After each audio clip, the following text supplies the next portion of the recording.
We've all heard at some point in time the sound of music, whether it be a written piece that's been performed in a studio space, the song of birds early in the morning, the satisfying sounds you hear when you run a stick along the railings as a child. Music is literally everywhere. My first ever delve into music was the crazy and emotional performances from Jimi Hendrix.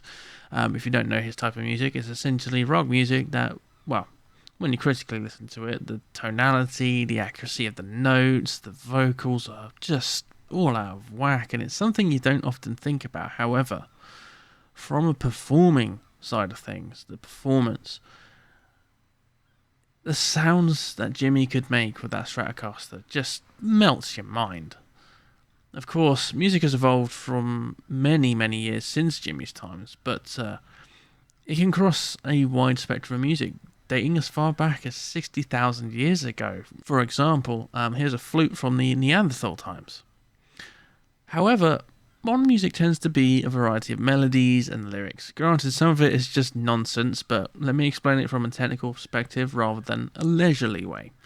The way good or catchy music sticks with you is usually a melody or a hook of the track. This hook is designed to be the main focus of the track, so you remember the melody and keep humming. For example, how many of you know Seven Nation Army by the White Stripes? Or Can You Feel My Heart by Bring Me the Horizon? Or an oddball here, Staying Alive by the Bee Gees. Have you guessed one you recognise yet? Well, I'll get you with this one though. We Will Rock You by Queen. That iconic rhythm part of the foot stomps and the claps. You immediately know the pace and the drive of the entire track, just within 3 seconds. How about Sweet Caroline by Neil Diamond? You'll have a song that is pretty much living rent-free in your heads right now. Either from my suggestions or by you thinking of your own without me even mentioning it. Oh, and watch out for this. Gotcha. Let's stay back on track. Anyway, you know why songs stick with you, the hook, the drive of the track, the signature piece, so to speak. Now, everyone reacts to music differently, and people have various tastes, but every song has a hook. Take a classical piece, for example. You've heard at least one of these.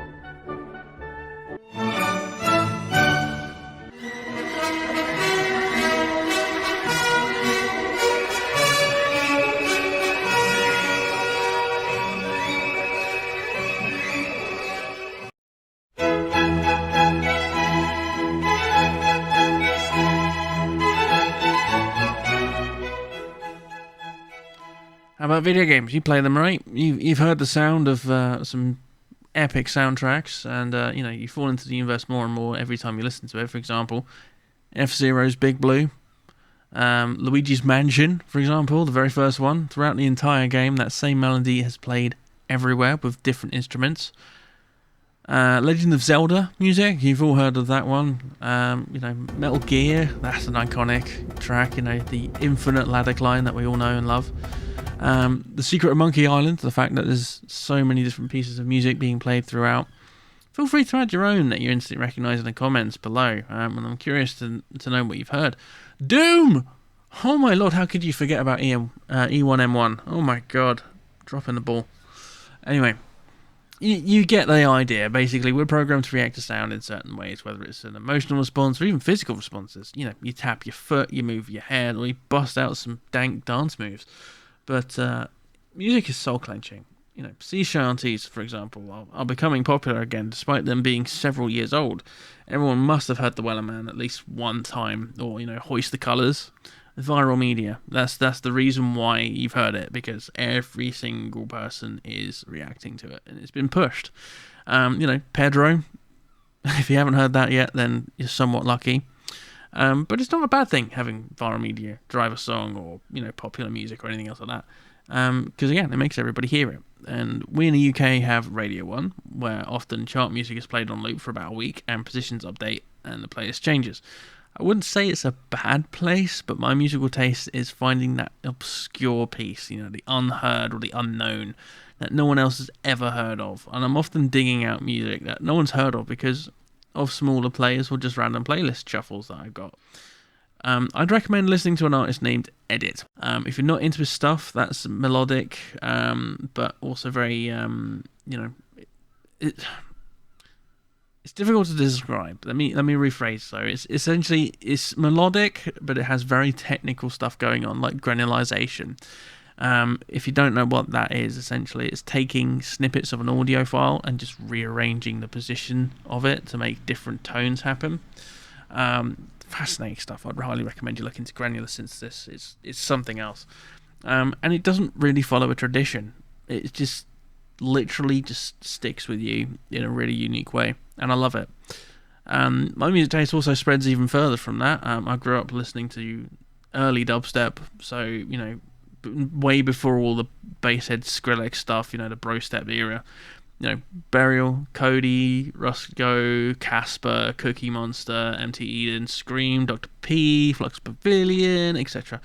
You get the idea, and I'm glad that I did, because it helped me branch into more electronic music.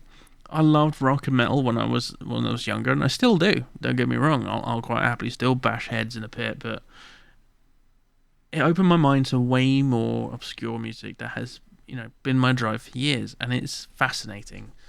I will leave a playlist in the description below. It will be available via Spotify, but I'll also make a YouTube playlist for you so you can get an idea of what sort of things I'm on about. But of course, feel free to search them up yourself.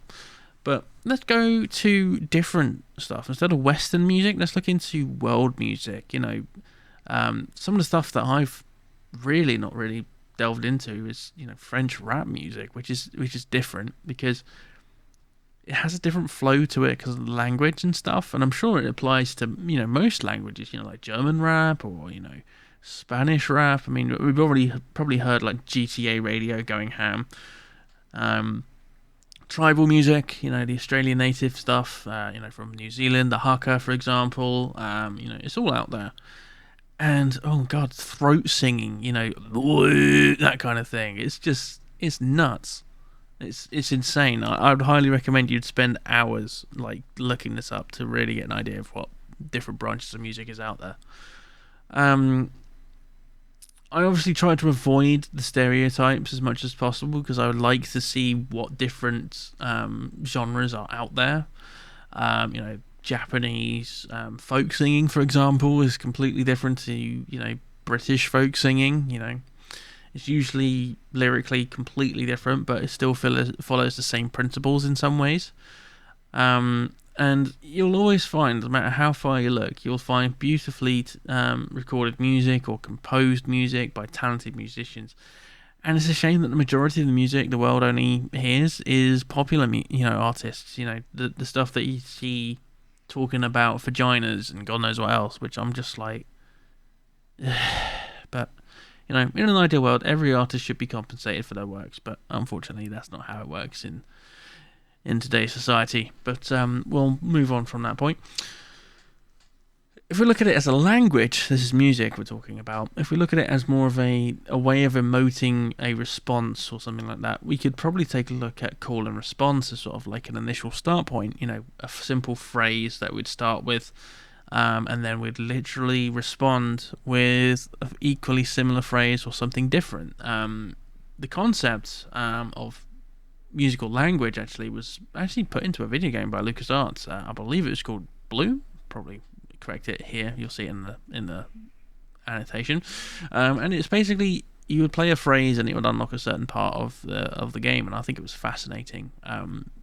Probably haven't played it. It may be something that may be obscure in my game catalog from way back when, but I think I may have a look into it and look at a playthrough at least. But if you think about the initial start points of call and response, it's essentially usually found in blues or what's known as 12-bar. And you've probably heard it in music like similar to that or something like that already, or it's something that is a regular appearance in most songs.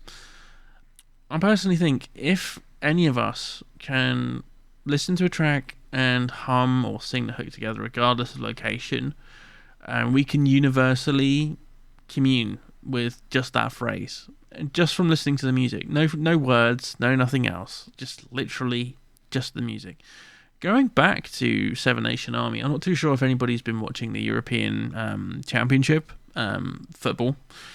Every time a goal is scored, no matter what team it's from, you will always hear the fans basically, ad-libbing the Seven Nation Army ref. And it's fascinating because that means that song has been touched by basically a lot of people.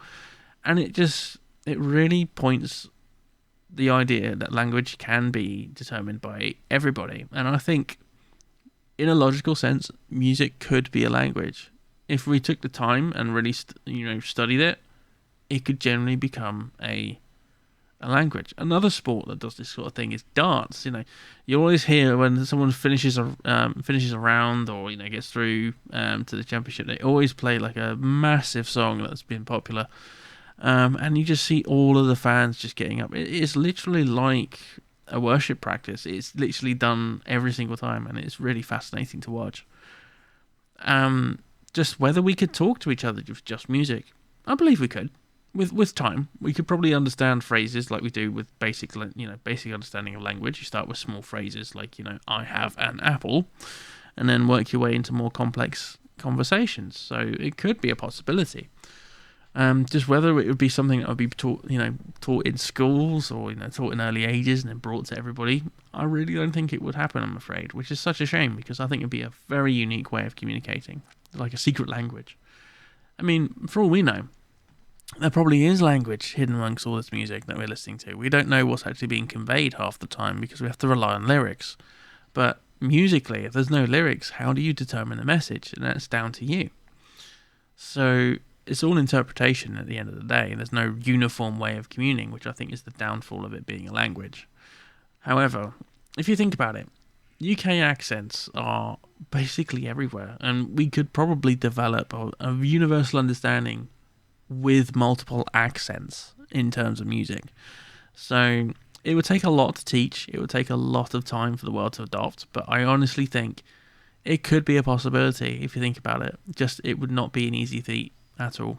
The other thing as well, obviously, with that in mind, language has become such a developed thing that we can basically go anywhere in the world and we could probably get through A-OK. I mean, smart devices obviously have overcome a lot of barriers with language. We don't have to sit there for about 3 weeks just to listen to somebody and try and finally understand them.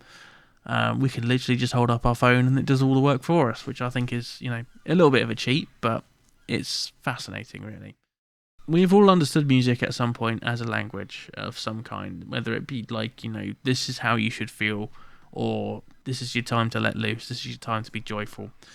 And I honestly think it can be used as a way of instruction. It may have, in fact, it already has been done.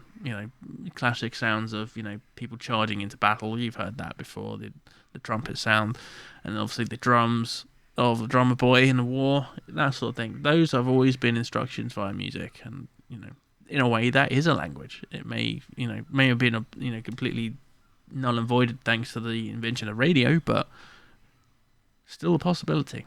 But if I can leave you with something, a food for thought, I would honestly think it would be best to enjoy music, no matter what people say, no matter what they, want to spew upon you on the internet.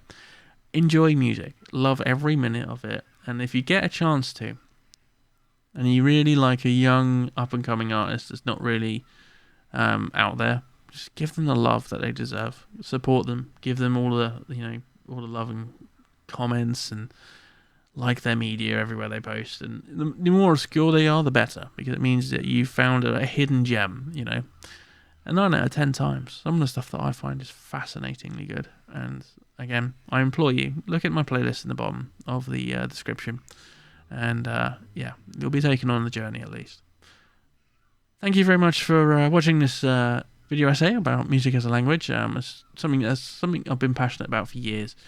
And I wanted to kind of look at it as a concept kind of thing. It's not really a definitive thing, but I just wanted to see how you guys would react to this sort of thing. Do you think it could be a language? Do you reckon it could be something we could all learn? I reckon so, but tell me what you think in the comments. I'm interested. I do read all comments, so don't be afraid. I'm happy to spark a conversation. Who knows? Maybe you could write... Here's an idea. If you're musically talented and you have an idea, write a musical phrase for me in the comments. whether it's proper tonality or just using the notes. And I'm going to see if I can determine what you're trying to do. But if it's a Rickroll, I will pin it so everybody suffers with me.